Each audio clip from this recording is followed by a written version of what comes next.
तो आज का टॉपिक है टेंस। टेंस यानी काल। टेंस हम इसलिए पढ़ रहे हैं क्योंकि इंग्लिश में सेंटेंस बनाने के लिए हमें टेंस की ज़रूरत होती ही है। तो देख लेते हैं इस टॉपिक को, थोड़ा सा समझ लेते हैं। टेंस टेंस क्या होते हैं, थोड़ा सा नहीं पूरा पढ़ेंगे। टेंस होता है का मतलब होता है काल। और ये जैसा कि हम पढ़ते हुए आए हैं बचपन से, टेंस के 3 पार्ट होते हैं, प्रेजेंट, पास्ट और फ्यूचर। प्रेजेंट क्या होता है, पास्ट क्या होता है, फ्यूचर क्या होता है, पता ही है अपन को, लेकिन फिर भी हम लिख लेते हैं। प्रेजेंट यानी होता है वर्तमान, यानी कि जो अभी चल रहा है। पास्ट होता है भूतकाल, जो कि बीत गया। और फ्यूचर होता है भविष्य, जो कि आने वाला है। ठीक है, अब हमें ये तो पता है टेंस के 3 टाइप्स होते हैं, लेकिन इनके भी 4 अपने अपने पार्ट होते हैं। Indefinite, continuous, perfect, perfect continuous. अब क्या होता है, जैसे ये 3 है, इन तीनों के 4 सेम सेम पार्ट होते हैं। बस डिफरेंस ये आ जाता है कि सपोज ये पिता है तो ये इनका सरनेम लगाते हैं। जैसे कि अगर 4 टाइप्स हमें लिखने हैं प्रेजेंट के लिए, तो प्रेजेंट का सरनेम आ जाएगा present indefinite, present continuous, present perfect और present perfect continuous. Past indefinite, past continuous, past perfect और पास्ट परफेक्ट कंटिन्यूअस। और फ्यूचर के लिए भी हम इस तरीके से लगा देंगे। तो इस तरीके से हमारे पास कुल कितने टेंस हो जाते हैं, 12 टेंसेस पढ़ने होते हैं हमें।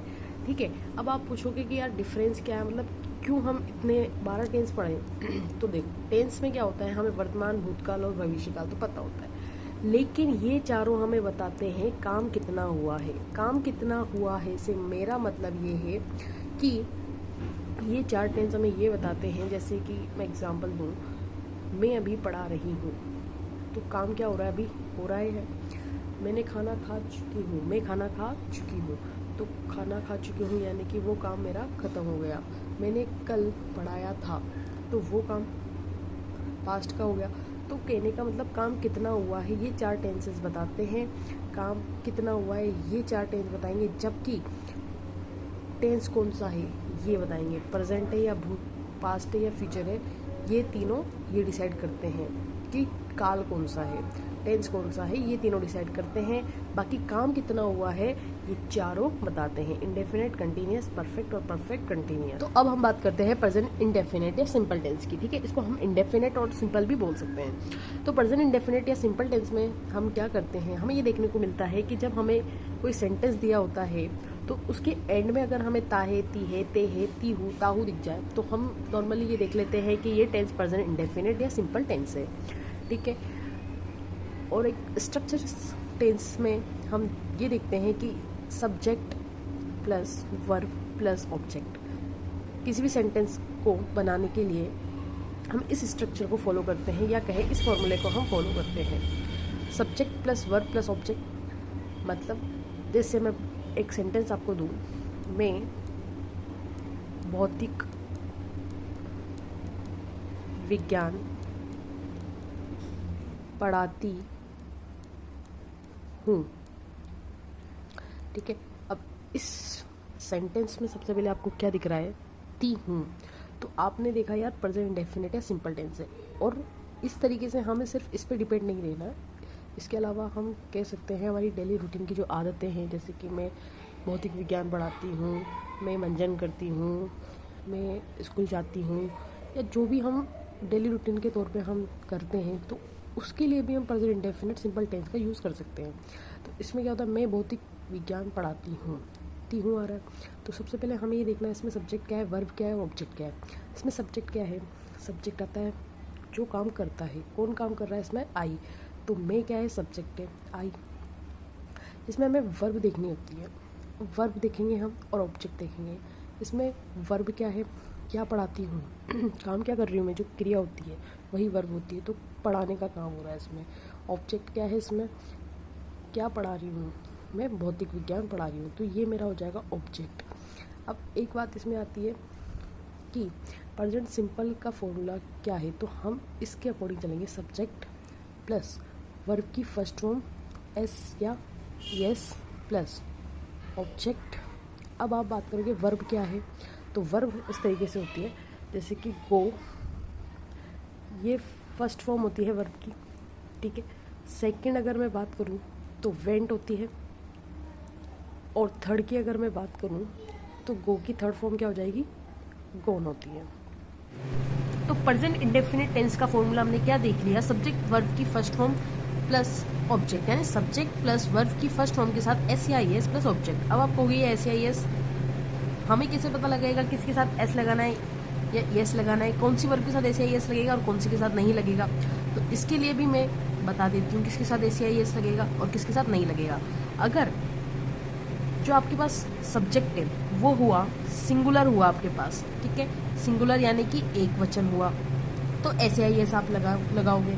लेकिन अगर वो जो सब्जेक्ट है वो प्लूरल हुआ, प्लूरल का मतलब होता है बहुवचन, सिंगुलर का मतलब एक वचन और प्लूरल का मतलब होता है बहुवचन, ठीक है। सिंगुलर हुआ सब्जेक्ट तो एस आई एस लगेगा और प्लूरल हुआ तो एस आई एस नहीं लगेगा। अब इसको थोड़ा सा और जानने के लिए आपको ग्रामेटिकल पर्सन की ज़रूरत होगी, जैसे I, we, you, they, he, she, it. First person होते हैं आई, वी, सेकेंड होता है यू, थर्ड पर्सन होता है ही, शी, इट, दे, नेम, ठीक है। अब ये जो दे है ये तो प्लूरल है तो इसके साथ एस आई एस तो नहीं लगेगा, लेकिन एक वचन यानी कि एक पर्सन है, ही है, शी है, तो उसके साथ एस आई एस लगेगा। अब आप कहोगे कि आई भी तो सिंगुलर है उसके साथ भी तो लगना चाहिए, तो आई एक एक्सेप्शन है, आई के साथ एस आई एस नहीं लगता। तो हम चलते हैं इस सेंटेंस पे। मैं भौतिक विज्ञान पढ़ाती हूँ, सब्जेक्ट मुझे पता है मैं है, आई आ रहा है। अब वर्ब की फर्स्ट फॉर्म के साथ एस आई एस, वर्ब क्या है, पढ़ाना, तो टीच आ रहा है इसमें, टीच। अब मुझे ये बताओ आप एस आई एस लगाऊंगी या नहीं लगाऊंगी।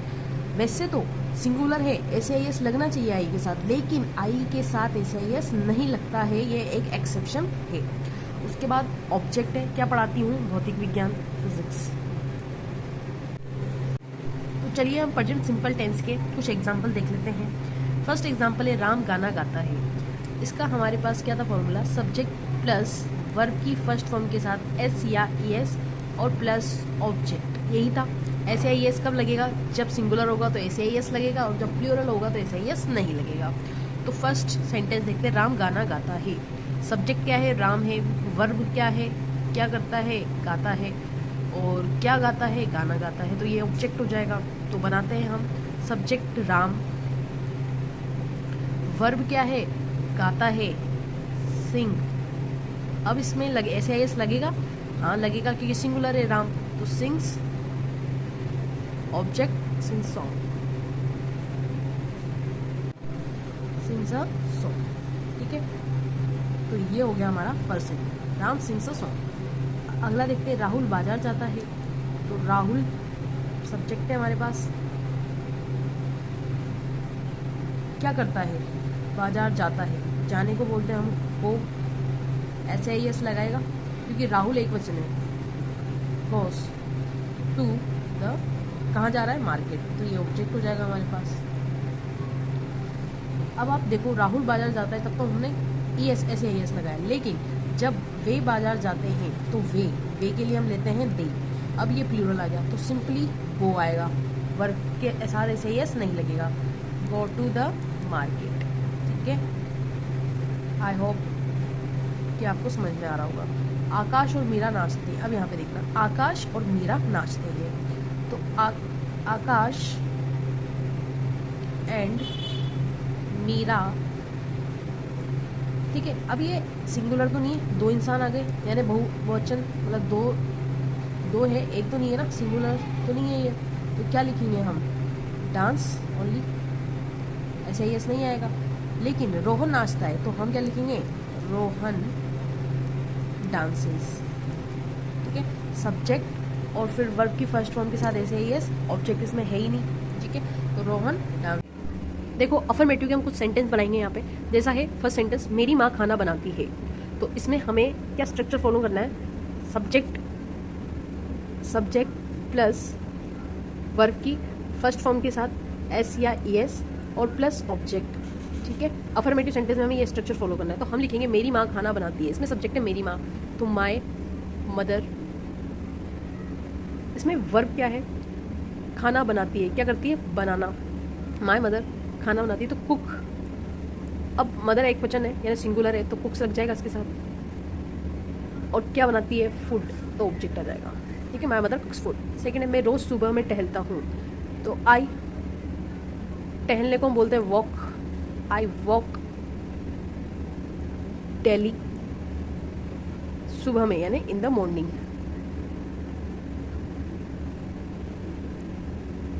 नेक्स्ट है मेरे पिताजी मेरा मार्गदर्शन करते हैं, तो सब्जेक्ट है मेरे पिताजी, तो माय फादर। मार्गदर्शन को हम बोलते हैं गाइड, किसका, मेरा। ठीक है, मैं अपना काम करता हूँ, तो I do my work. Next है अफर्मेटिव हमने देख लिया, उसके बाद हम देखेंगे नेगेटिव सेंटेंस। नेगेटिव सेंटेंस में हमारे पास स्ट्रक्चर थोड़ा चेंज हो जाता है, स्ट्रक्चर में नोट आ जाता है तो हेल्पिंग वर्ब भी आ जाती है। तो सब्जेक्ट प्लस हेल्पिंग वर्ब के साथ डू या does plus not plus verb की फर्स्ट फॉर्म प्लस ऑब्जेक्ट। याद रखना अफर्मेटिव यानी सिंपल प्रेजेंट सिंपल में हमें नेगेटिव नहीं आता है, तो हमें सिर्फ वर्ब की फर्स्ट फॉर्म के साथ ऐसे यस लगाना होता है। लेकिन जैसे ही नेगेटिव सेंटेंस आ जाता है तो हमारी हेल्पिंग वर्ब डू या डज आ जाती है। तो subject plus helping verb do या does plus not plus verb की फर्स्ट फॉर्म प्लस ऑब्जेक्ट। तो जैसा कि हमने देखा था डू या डज का इसमें रोल है। तो देखो अगर हम इस तरीके से लिखते हैं कि डू के बाद नोट आता है हमारे पास यहाँ पे, और कभी कभी डस के बाद हमारे पास यहाँ पे नोट हमें लगाना पड़ता है, तो इसको हम इस तरीके से लिख सकते हैं डोंट, और इसको हम इस तरीके से लिख सकते हैं डजंट। ठीक है, तो आप इस तरीके से लिख सकते हो और इस तरीके से भी हम इसको लिख सकते हैं। ठीक है, तो शेर घास नहीं खाता है, तो इसको हम कैसे बनाएंगे, द लॉइन, डज लगेगा क्योंकि सिंगुलर है, और डू लगता है प्लूरल होता है। आई और यू के साथ भी हम डू लगाएंगे ना कि डज लगाएंगे। तो the lion does not eat घास।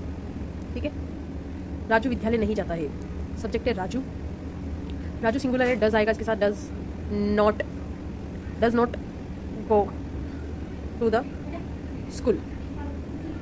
ठीक है, आप डज नॉट को डजंट भी लिख सकते हो। ठीक है, डजंट, मैं हिंदी नहीं पढ़ाती हूँ, I do not teach Hindi. देखो नेक्स्ट आता है इंटरगेटिव। ठीक है, हमने अफर्मेटिव पढ़ लिया, नेगेटिव पढ़ लिया, अब हम इंटरगेटिव पढ़ेंगे प्रेजेंट सिंपल का। ठीक है, प्रेजेंट सिंपल में इंटरगेटिव में हमें टाइप फर्स्ट और टाइप सेकंड हम पढ़ेंगे। एक तो होता है हमारे पास हेल्पिंग वर्ब वाला इंटरगेटिव, और एक होता है डब्ल्यूएच वर्ड, जो हम आगे देखेंगे। देखो इसमें क्या होता है, डू या डज सब्जेक्ट और नॉट आता है प्लस वर्ब की first form plus object plus question mark. ठीक है, ये नोट तब आता है जब आप नेगेटिव सेंटेंस बना रहे हो इंटरगेटिव वाला, जैसे कि क्या तुम उससे डरते हो, तो उसमें आ जाएगा क्या तुम उससे नहीं डरते हो, तो हम इस स्ट्रक्चर का यूज लेंगे। लेकिन अगर हमारे पास नोट नहीं है तो हम स्ट्रक्चर ये वाली लेंगे, डू या does plus subject plus verb की first form plus object plus question mark. Question mark इसमें इंपॉर्टेंट रोल निभाता है। ठीक है क्या तुम उससे डरते हो, तो इसका लिखेंगे हम इंटरगेटिव सेंटेंस है। ठीक है, तो तुम आ रहा है, डू या डज के बारे में हमें पता है, तुम के साथ हमेशा यानी यू के साथ हमेशा डू लगाते हैं हम, तो लिखेंगे हम सबसे पहले डू, सब्जेक्ट है इसमें यू, वर्ब की फर्स्ट फॉर्म डरते हैं, डरना है तो फियर, डू यू फियर, किससे, him, object, do you fear him. ठीक है, सेकंड है क्या सूरज पूरब में उगता है, तो सूरज पूरब में तो डज लगाएंगे हम, सिंगुलर है डज, द सन,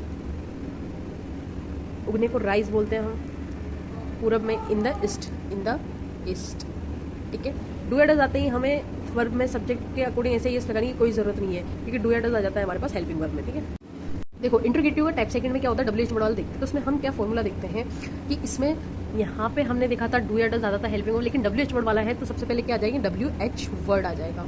ठीक है, इसके बाद हम हेल्पिंग वर्ब लगाएंगे डू या डज, हेल्पिंग वर्ब वही डू या डज, फिर वर्ब की फिर सब्जेक्ट और फिर वर्ब की फर्स्ट फॉर्म प्लस ऑब्जेक्ट। ठीक है, ये तो कहाँ को बोलते हैं, वेयर, हेल्पिंग वर्ब लग जाएगी डू क्योंकि सब्जेक्ट यू है, वेयर डू यू, और रहने को बोलते हैं लिव। ठीक है, क्वेश्चन मार्क। नेक्स्ट है वह कब उठता है, तो इसमें है कब, कब को लिखते हैं हम व्हेन, सब्जेक्ट है हमारे पास ही, तो ही के लिए हम लगाएंगे डज, व्हेन डज ही। ठीक है, व्हेन डज ही कब उठता है, तो get up, when does he get up, और क्वेश्चन मार्क।